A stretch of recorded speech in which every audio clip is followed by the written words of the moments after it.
I'm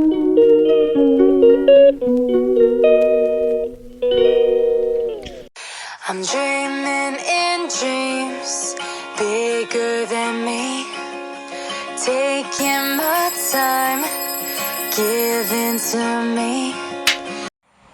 Halo, selamat malam bagi seluruh rakyat Indonesia atau para pemirsa. Ini adalah YouTube awal saya yang saya buat, yang saya mau bahas pada malam hari ini mengenai dengan perhelatan Piala Dunia di Indonesia yang sudah dibatalkan oleh FIFA, dan sebentar lagi kita akan menunggu apakah olahraga atau negara kita bisa di-ban oleh FIFA ataupun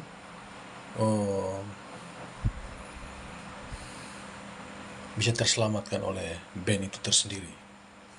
Gitu. Kalau mengikuti regulasi FIFA, memang Indonesia harus kena ban. Tetapi jikalau pemerintah kita, Pak Menpora yang baru dengan pemerintahan Pak Jokowi, kalau pandai melobi, saya yakin kita ban pun tidak begitu berat yang kita alami gitu kan. Sangat menyayangkan sekali karena pesepak bola Indonesia ini baru mulai bangkit, dan perlu satu catatan yang harus kita ketahui semuanya. Sepak bola Indonesia ini menurut saya sangat tertati-tati. Contoh satu hal kecil, kita belum pernah menjuarai Piala AFF. Kalau dulu disebut dengan Piala Tiger. Jadi kita belum pernah juara satu kali pun, belum pernah juara. Kita cuma hanya mendapatkan runner up kalau nggak salah 3 atau sudah 4 kali, termasuk tahun yang kemarin final kembali dengan Thailand. Kita selalu kalah dengan Thailand. Di Asia Tenggara aja kita sudah tertati-tati, apalagi kita di kelas level dunia. Dan sekarang anak-anak muda kita, mereka sudah bangkit, udah main di Piala Dunia. Itu satu sejarah besar, dan sejarah besar ini tercoreng dengan gagalnya Piala Dunia yang diselenggarakan di negara kita, Indonesia. Menurut saya pemerintah tidak salah, dari Kementerian Olahraga tidak bersalah. Ini permainan politik. Saya rasa jikalaupun tetap bermain di Indonesia, para kadrun-kadrun, orang yang menjual agama demi perutnya, menjual agama demi sesuap nasinya, dia akan manfaatin olahraga ini sebagai bahan politik, bahan obrolan comberan di pinggir jalan gitu. Itu menurut saya pada kardun-kardun itu. Sekarang begini, kita memperjuangkan satu negara, tapi negara kita sendiri kita tidak pernah memperhatikan. Itu yang disayangkan. Sekarang kita memperjuangkan negara mereka. Negara mereka itu menganut kalau berpolitik tidak bisa campur adukan dengan sepak bola, olahraga. Nah itu yang problem. Sekarang kita kena ban, tidak main di negara kita, negara mereka main, mereka tidak kena sanksi. Palestina main, Israel main, negara kita apa yang mau dijadi? Boleh dikatakan apa yang mau dikata. Sekarang boleh dikatakan, kalau anak kecil mengatakan, sekarang kita gigit jari. Kebakaran jenggot ketika Piala Dunia itu tidak main di negara kita. Padahal itu keuntungan besar sekali dari penjualan kaki lima di stadion. Pokoknya besar sekali. Dalam satu event bukan cuma 1.000-2.000 orang nonton, satu stadion itu full.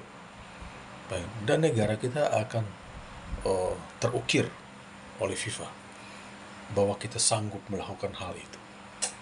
Saya rasa Pak Presiden sangat sanggup, tetapi beliau ditekan oleh orang-orang yang bermain politik di situ, termasuk dikomentari oleh Gubernur Ganjar sama Gubernur Iwayang ya dari Bali ya, kalau memang ada kesalahan sebut nama atau daerah tolong dikoreksi gitu.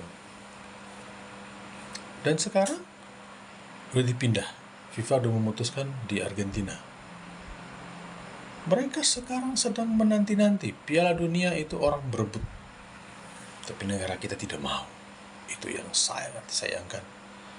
Ada satu coach atau pelatih umur 20 itu, dia menyampaikan begini, kita memperjuangkan anak orang lain atau negara orang lain main bola gitu, tetapi anak kita sendiri suruh jangan main bola. Sama aja mengibaratkan kau cari makan sampai keringat darah, tapi kamu kasih makan untuk anak orang lain gitu, tapi anakmu sendiri biarkan lapar, mati lapar gitu. Ini masuk di akal apa enggak? What itu? Enggak habis pikir saya. Ini komen saya yang sangat saya sesalkan.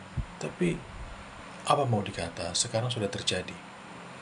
Jadi apa yang dikatakan oleh Pak Presiden Pak Jokowi, kita harus menerima kenyataan pahit ini gitu kan. Apakah FIFA akan mau drawing lagi Indonesia, rayu-rayu siapapun? Saya rasa siapapun presiden, mereka sudah alergi dengan bangsa Indonesia. Udah catatan paling buruk, catatan hitam. Kalau boleh dikatakan bangsa kita ini masalah bola sudah di blacklistkan oleh mereka. Kita mempermainkan kekuatan kita apa? Mempermainkan dengan orang barat gitu loh. Apa kekuatan kita? Masyarakat Indonesia tuh telan mentah-mentah. Kalau masalah Palestina, berbondong-bondong dia bela A, B, C, tapi dia tidak paham.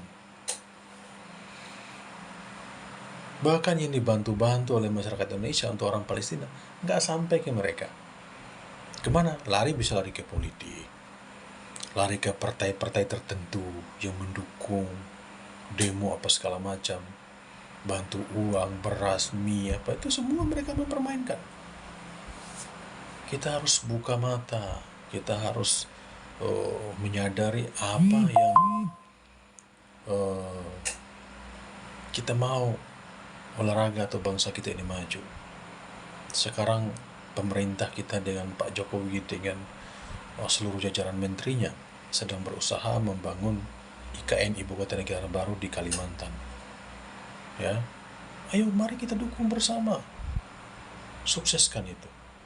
Kalau kita nggak mulai dari hari ini ya kapan lagi gitu loh. Olahraga aja sudah seperti ini, apalagi yang lain gitu.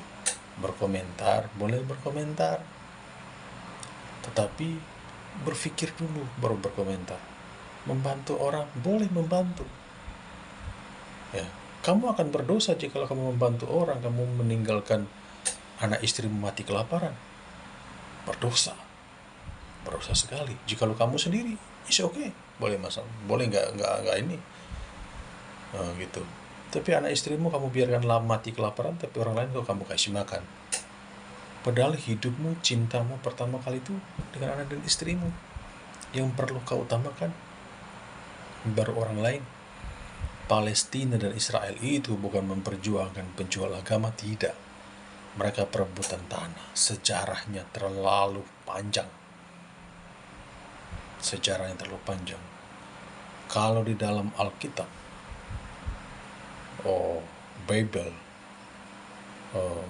kita orang Kristen, itu sudah tertulis sampai kapanpun tidak akan damai, karena mereka itu sudah dua kelompok antara Hamas dan Fatah. Dua kelompok, garis keras adalah Hamas, Fatah idealisme dia. Hamas itulah garis keras, dia membawa agama. Gitu. Dulu zaman Yasser Arafat presiden atau Perdana Menteri Yasser Arafat itu dia sudah menyetujui kemerdekaan. Tetapi dari pihak Hamas tidak mau. Maunya tidak boleh ada negara Israel. Gimana ceritanya tidak boleh ada negara Israel? Mereka sudah negara, berbentuk negara. Gitu. Maunya tanah-tanah yang sudah diambil Israel, sudah ditentukan oleh PBB, kembalikan ke mereka. Mana bisa seperti itu? Bahkan mereka perang melawan 5 negara, mereka menang.